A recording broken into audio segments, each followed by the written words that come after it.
for another episode of Raw with the Purpose. I am Titani Harris, aka Tanny, psychotherapist, author, speaker, CEO of TMH Behavioral Services, and founder of TMH Man Cave. Hey, this is LaTasha Davis, aka Tasha, aka Booski. I am vice president of TMH Behavioral Services, marriage and family therapist, and relationship expert. How you feeling today? Feeling good. Yes, I am excited about this show because we have a very, very special guest in the building. Yeah. Yes, we have D-Son, the founder of Stay Relentless Hip Hop Initiative, author, podcast consultant, and coach. Hey, D-Son. Hey, D-Son. Glad to be here, man. Happy to be here. Yes. How you feeling? I'm all good, man. I'm blessed. I ain't got no complaints. I love it. So we brought you in because I know you guys have heard this. There is, I hate to say this, pee in the dating pool. And a little doo-doo sometimes, too. I'm just saying. And so, I just want to get into this disconnect between Black women and Black men, specifically on a dating scene. So let's just start here. From you all's perspective, what's really the issue and, how can we be better? Right? This is... Okay, so... Let's kind of go from the clinical perspective. Let's kind of start there first. Just from my experience working with couples, one of the things I've noticed is the communication, transparency, expectations, and finding let's be aligned. Ooh, and I know D-Son, we know you're not a therapist, but as a man, right, and are you dating D-Son? Where you in your business? Yeah, we in your tea today. I'm not dating right now. Okay, but from your perspective, what's the problem? Communication. Ooh. Flat out. To me, in my opinion, dating ain't hard, man. We make it hard as people. Mm-hmm. And a lot of that has to do because we don't know how to communicate with each other. We don't know each other's love languages. We don't know what makes each other tick. It's weird because you can be with somebody for a long time and still not know the little things that makes them, that makes them go, and vice versa. Mm-hmm. So I think a lot of it has to do with communication because also and I can't speak for our relationships. Okay. But I can speak for people that I know have been in relationships that I've talked to, and then from my own personal experiences too, that a lot of times we're not comfortable having uncomfortable conversations. Listen, that communication, and I'll take it a step further, communication and also listening, right? When we communicate, oftentimes when we're talking, listening, active listening. Right? You are saying a lot of that. times when we are in relationships with each other, right, and we get into these arguments or we're just having discussions, we're listening to respond and not necessarily understand, right? And even I think we even got to go back further. And Tasha, you mentioned the clinical aspect. You have to have a great relationship with yourself. If you're not giving yourself what you need, if you haven't worked on your own issues, your own healing, unpacked your own baggage, it's not going to work in a relationship. It's not. So I do want to go to that communication and active listening. I'm glad you said that because it's one of the pieces I use in my therapy session. It's not just active communication. It's also reflecting. So one of the things I teach my couples is hey, say something. I want to see if they can reflect in their own words. And sometimes I often hear couples interpret their own perception. Well, it sounds like he said, no. What did he say? What did she say? That's important. And then when you break that piece down, that makes it a little clearer because if you're already having a lot of negative energy or some past trauma or past anger that has not been resoluted, that becomes an issue. Yeah. And also I think you touched on the trauma. So think about this, and D-Son, feel free to chime in. When you first date somebody, right, you what school you went to, where you work at, right? For real, it's an interview. Right, it's an interview, right? But my thing is, you showing your representative sometimes too. But I think the question should be, have you dealt with your past traumas? Have you been in therapy? Have you healed? So you won't take it out on me. I think we need to add that in the conversation. Funny. Choke you up, D-Son. Funny thing. So it was this, and this literally happened a couple of days ago. Okay, let's get into it. So your tea is safe with us. It was this little birdie. Okay. You know what I'm saying? RWAP. And she was the first thing she asked me was if I'm in therapy. And I was like, ooh. And I didn't know if I should take that personally or not. I'm like, what you mean? You just assuming that what you trying to say, bro? That you got problems. That's that stigma. You know what I mean? What you trying to say, bro? But, I was honest. I was like, yeah, you know what? Yeah, I go every Thursday. You know what I mean?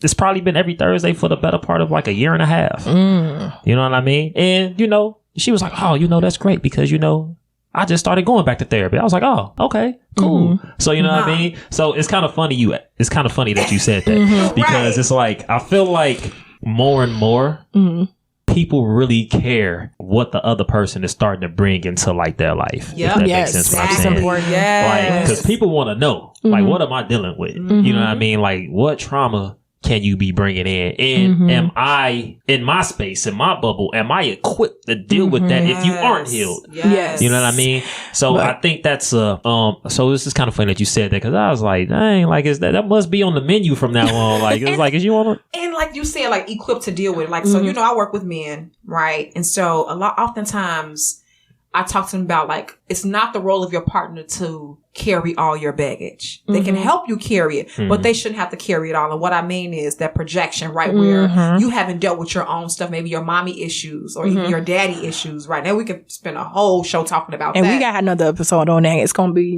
my issues and not your baggage. Come on now, yes. So definitely stay tuned. So I won't get into that, but like just understanding that, right? And I wonder, like, for you as a man, you said, I was like, what have I been in therapy? Like, why do you think you had that reaction though? No, I don't think it was a situation where, you know, I was taking it personal. Okay. Okay. That was kind of like me just joking. Okay. I think it was just a situation. I've never had a woman like ask me that. Yeah. Like just flat out. I like her. Like Can flat I out. give her some snaps? Like flat out, like first question out the gate. Yes. Like, you know what I mean? Like not, you know, not how many kids you have. Right. Not what's the situation with your baby mom. I love that. Is you in therapy, bro? But you know what I think about? I want to look on the other side. I'm going to play a little bit on the other side of this place. So I think it's a good question to ask, but then I want to know, before you had said this, she said she was in therapy. Sometimes people have a tendency to say, oh, what have you done? What have you worked on? And then if you ask them the same question, well, I ain't got no problems. I don't have no issues. Sometimes it can be the other side, and that's not right. But I'm just saying, I've seen that too. Like, they want you to work on you, but they're not acknowledging sometimes what they have to work on or that they have issues. Yeah. But they feel like, okay, let's see if you worked on yourself. But it's a collab. We both got to work on ourselves. We both have things. So I'm going to jump a little bit because I'm going to get into Titani's business. Wait, my so business. What's your status? No, wait. Now listen, we get a little bit too personal. No, I'll share. So here's the thing.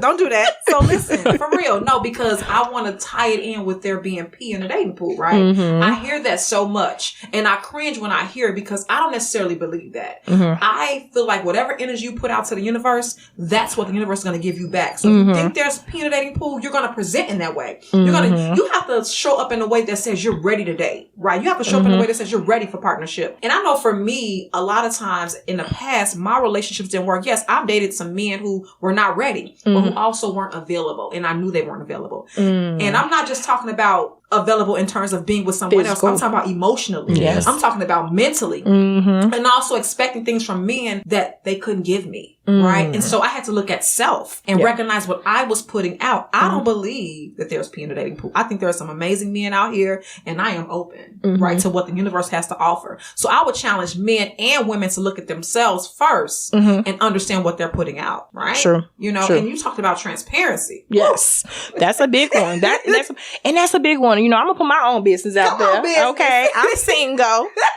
Okay. But why though? Why do you believe you're single? Okay, let's get into this. Okay, I talk to you about this all the time. So one of the biggest things about men when I'm dating, or even some men don't come to me because they already think I'm in a relationship. Okay. That's one thing I've heard. Like, oh, I thought you was already in a relationship because of the way you present yourself and this and that. Or I think some men just are intimidated. That have come up too because of my position, what I do, how I travel, how I do this. So they feel like they can't meet the mark. But you can't just assume that. Just take a chance. And then when people get to know me, especially men, they're like, damn, you're really dope. Like, you're real relaxed, cool, laid back. I'm a real chill person. Yes, you are. I will sit in a room and look at my ratchet TV with my food, and I can lay on you and play video games, and I'm cool. Like, that could be just nice for me. But one of the things for me for dating that I had to realize is one thing about men, they will ask you, what are you looking for? I've noticed sometimes men tend to be what I want them to be because of what I asked or what I say. Oh, I'm looking for this. Oh yeah, that's who I am. But then weeks, I'm like, hold on, you said that you this type of person, but you're showing a different part of who you are. Okay. So some people come up as a representative, and then you're going to actually get the real interview. You're going to actually get the real employee, because then you're going to see who they really are. So I don't even answer that question with what I'm looking for. I just say I'm open.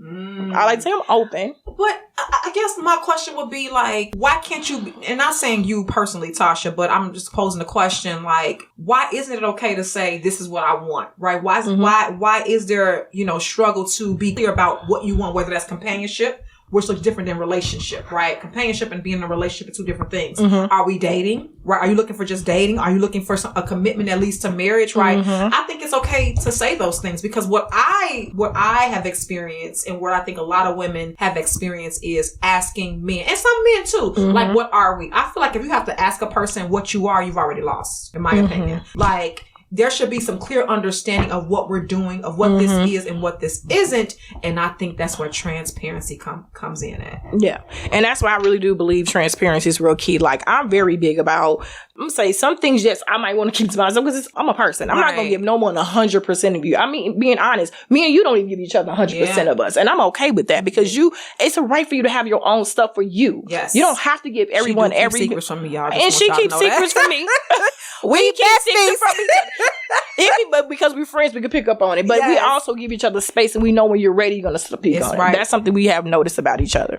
But transparency is a big thing for me. Like, I will be honest. I'm going to be a little, not too much into it. Feel free to chime in, D-Zone. I'm just saying. So men would ask the question, hey, if you've been intimate, oh, well, yeah, this and that. I can be honest about that. But then I think men would like, well, how can you be intimate or how can you do this if you want, if don't you want a relationship? That doesn't mean I don't want a relationship. I'm being honest if I'm dating. Yeah. I'm not saying I'm sexing everybody in the world. I don't do that. But I'm just saying we need to be honest about, okay, what's happening here, what's happening there. I just feel being transparent in what I want. I do want to be transparent and I want, but what I've just noticed in my experience is that people tend to be what they think I want. And the reason I feel like I said, well, I'm open. I'm looking for a friend. Because that is first and foremost, I want a friendship. Yeah. I need this person to be my person. But that needs to be clear. It needs to be clear. I think that, obviously, the foundation of any relationship has to be friendship first and foremost. But do people understand what that looks like? No, because a lot of times is that, when you meet somebody for the first time of the opposite sex, a lot of times you don't try to establish that friendship, to be perfectly honest, because a lot of times you're kind of moving off of not even an emotional state, you're kind of moving off a sexual state, because before you get to know anybody, before you get to know somebody, like you meet somebody at a bar, right? You meet somebody at a bar, you meet somebody at a lounge, you meet somebody anywhere, right? What makes you want to talk to them off bat and get to know them off bat is physical attraction. Yes. So a lot of times, especially from a man's perspective, they might have the goal or the idea of wanting to get to know you, but they're not thinking of that right then and there. Yeah. You know what I mean? And that's just, and somebody probably listening to this dude probably, hey man, stop giving them the game, bro. But it's just like, but context is important, right? Right. I mean, like you meet a woman for the first time, you approach her for the first time, right? You're not approaching anybody that you're not physically attracted to anyway. Yep. So the physical attraction, I don't care what nobody say. That's there. Something. So it's a real thing. I'm sure some of my people are listening and rolling their ass because I don't be thinking anybody is attractive. She does not. She does not. I don't know. It's like a person who don't see no color. She's that person. I don't know where that comes from, but I literally be like, from my friends will be like, oh girl, he fine. I'll be like, he's okay. It's all right. Like, I think of all the years, it may have been 2 times over 10, 13 years that she have said, oh, he looks good. And I don't even know where that comes from. And I'll be like, what? But part of me likes that because oftentimes I think, like what you said, like we initiated with the physical attraction, like that starts there. But like, for me, that fades.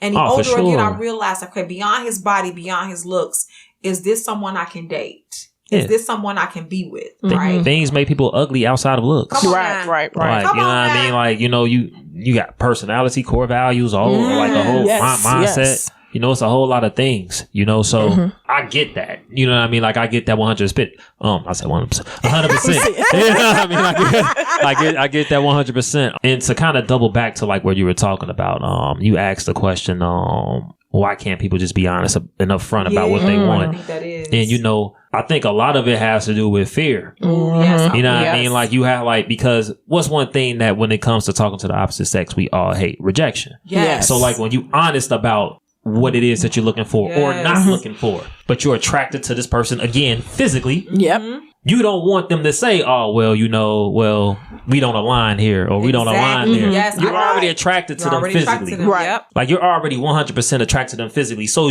again, I don't care what nobody say. When you're attracted to somebody physically, you kind of want to see where that can go. Yes. You see what I'm saying? So the minute you're upfront, the minute you're honest, the minute you're being truthful, the minute you're being vulnerable about your needs, your wants, your desires, and it doesn't align, you fear what they might react to it. And you can't control that. Yeah. Mm-hmm. You can't control that. Like I can tell this woman, hey, I'm not interested in a relationship right now. I'm locked in on my purpose. I'm doing X, Y, Z. Right. This, man, and the third, you know what I mean? But, I kind of just, I want the companionship. I want to know what this can feel like. I want to know that's a real thing. Yes. You know what I mean? And maybe not me per se, but a man or anybody in particular. You say that, and then they say, oh, okay, well, that's not really what I'm into or what I'm looking for. I want something long term. I kind of want to start that now. I want to at least build towards that now. Now what happens, right? That person starts to withdraw. Now you start to feel rejected. Yes. So now you don't open up that more. You don't open up like that to the next person. So what do you do naturally? You're going to lie. Exactly. And I want to or you're not going to communicate it. Right. And I want to kind of piggyback to the transparency because I'm glad you guys said transparency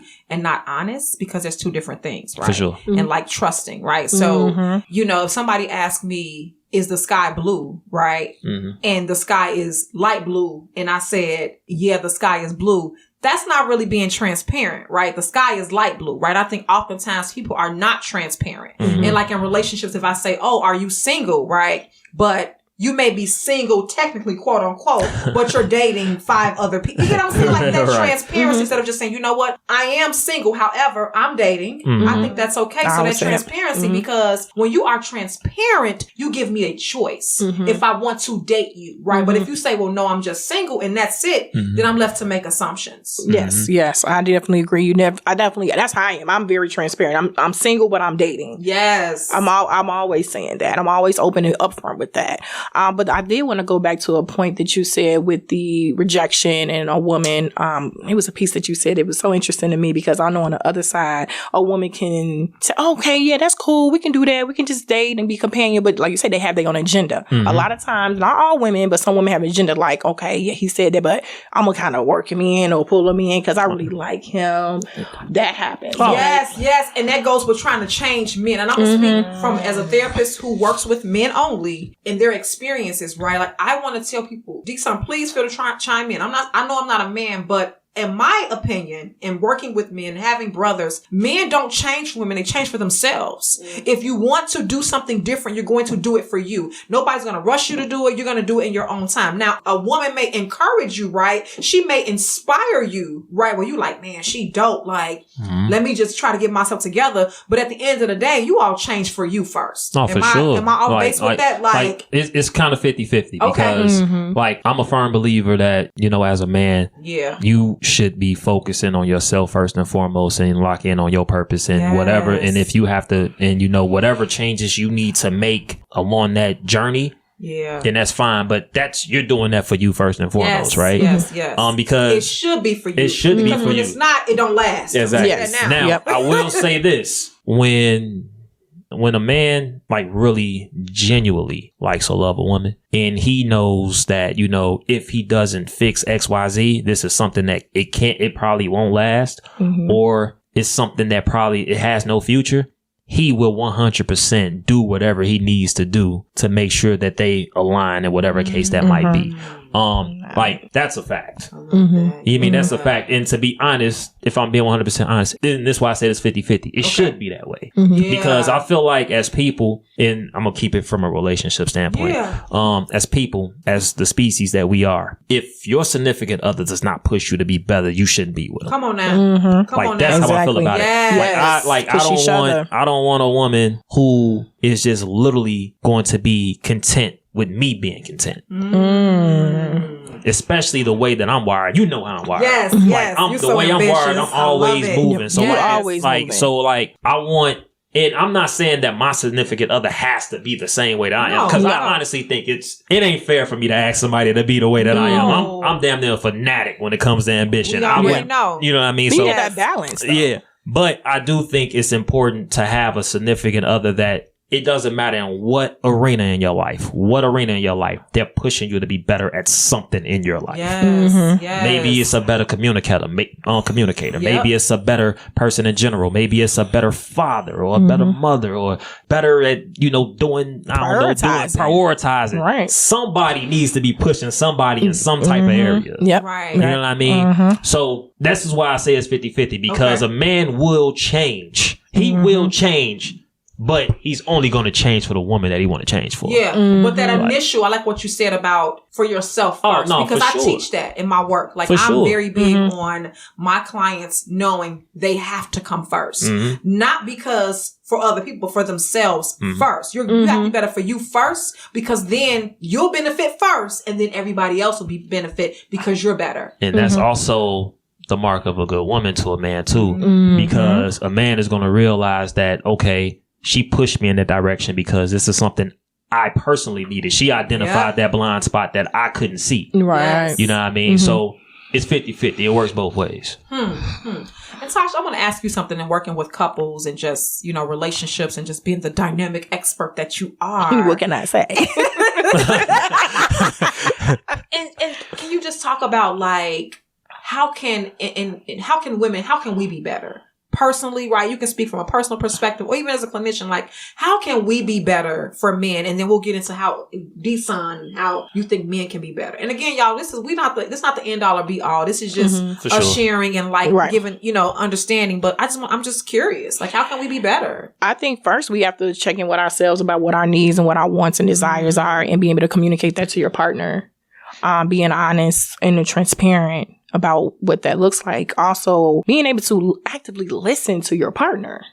Sometimes in my work, men feel cut off. Yes. They feel misunderstood. Ooh, baby. They feel unappreciated. Yeah. That is a big one. And let me just say this. Men are so simple. Again, simple. A lot of men. Let me say all men, but a lot of men want to hear thank you. I appreciate you. Words of affirmation. Thank you for showing up for us. Right. We appreciate what you do for us. Right. Just one time. Just one time. You ain't even gotta say it all the time. Exactly. Just one time. It's so simple. It's simple. It's very simple. Because even in my dating relationships, and I've dated men who have children, and I know they're trying and they're doing the best that they can, and sometimes they feel like the mother of their children don't feel like they're doing the best that they can. And so I have said, you're an amazing dad.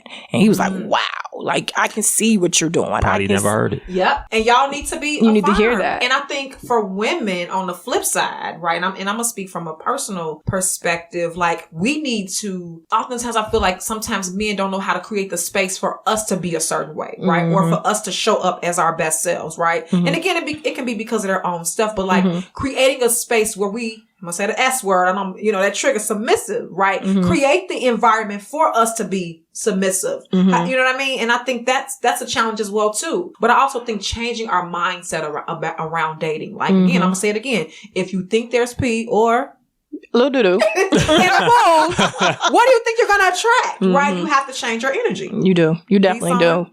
For men, I think what we need to do, honestly, 100%, is we have to be okay with being vulnerable. Vulnerability is sexy, y'all. I'm gonna tell y'all again. Yes. Vulnerability is sexy. Sometimes us as men, we don't, because of, again, the T word, the trauma that we've experienced coming up, whether that's from, maybe our dad was, suck it up, you'll be all right, be a man. Maybe our coaches, not like our sports coaches always taught us, because coaching, it can be really masculine. Yep. Maybe from our coaches, or maybe even just the disconnect from our own moms. That we don't share that type of information with because we don't know how. We never learned how to communicate to our mothers in a safe space, right? So I think we have to learn. And it comes with time. Like, like I think we have to give ourselves more patience and more grace, and we have to be willing to open up and be vulnerable to these women. And until you do that, what's that saying? Hurt people, you're going to consistently get hurt. And then you're going to consistently hurt other women. Yeah. And I'm so glad you brought up the parent stuff. And I didn't mean to cut you off the mom and dad, right? right? We got a whole show dedicated to healing your parental wounds because that is the key to any relationship. So we're definitely going to learned that the hard way. Yeah. So, as we wrap up this show, this has been great talking about relationships. Tasha, any final words, any tips we want to give our audience as the relationship expert? I would just always say communication, but it's not just communication. It's active listening, reflective listening, checks and balances is what I teach in my couples counseling. Is checking in, making sure you're hearing what you're hearing and getting out what you feel like you heard. So communication, transparency, expectations, and let's align with each other. Yeah. And I'll add the best relationship you can work on is the relationship with yourself, period. And so where can people follow us, Tasha? Okay. Well, they can follow us on IG with Raw with a Purpose. You can also follow myself. I am Chocolate Diva, aka Latasha D Dollhouse. That's what a D. 29 at IG. D-Son, what can people follow you? Y'all can follow me on IG on 17 different IG handles. Give us 2. Y'all can follow me on my personal IG, man, DSONTL. That's where all my Brutally Me podcast stuff comes out. Y'all can also follow my business page as a podcast coach and consultant at DBAD Moore. Y'all can follow me there as well. And as Tasha said, you guys can follow us on all social media and Raw with a Purpose. Y'all can follow me at Titani Harris on all social media and TMH Man Cave. Well, that's a wrap. We'll see y'all next time. Peace. Holla.